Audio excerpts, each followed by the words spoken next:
react on behalf of Vice President, once again, honourable members of the European Parliament, I will start with the personal remarks, because in the previous mandate, with many of you from the DEVE Committee and the Foreign Affairs Committee, we have discussed so many times the situation in South Sudan.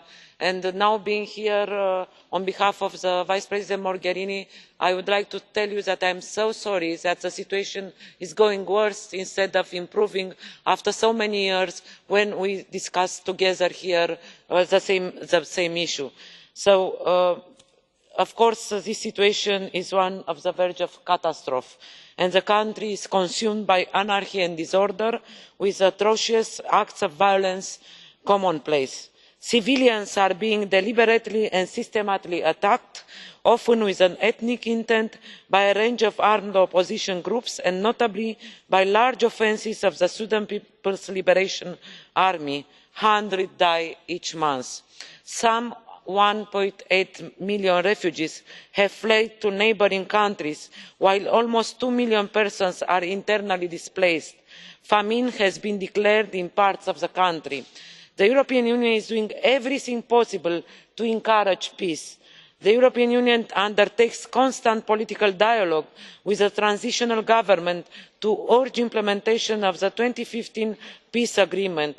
We are fully engaged with regional efforts through the African Union and the Intergovernmental Authority on Development to end the conflict.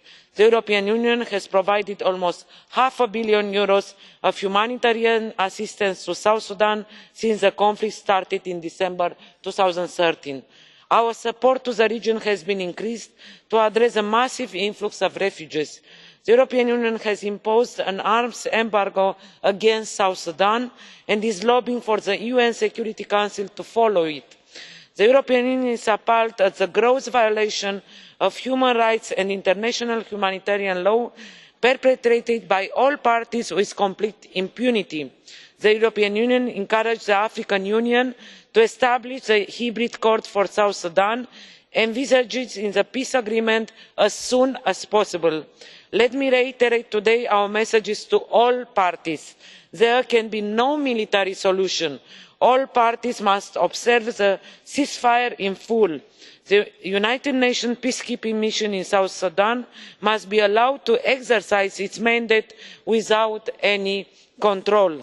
So all parties must allow unfettered humanitarian access to those in need. Attacks on aid workers must stop.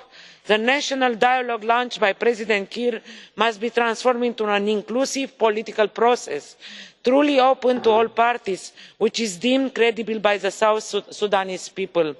The lives of many South Sudanese hang in the balance, threatened by brutal violence, famine and destitution.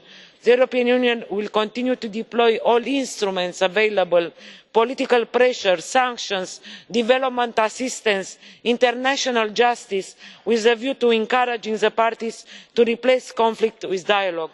Mr. President, honourable members, thank you for your attention, and I look forward to good news. Madam Commissioner, thank you very much indeed, and thank you for keeping your voice.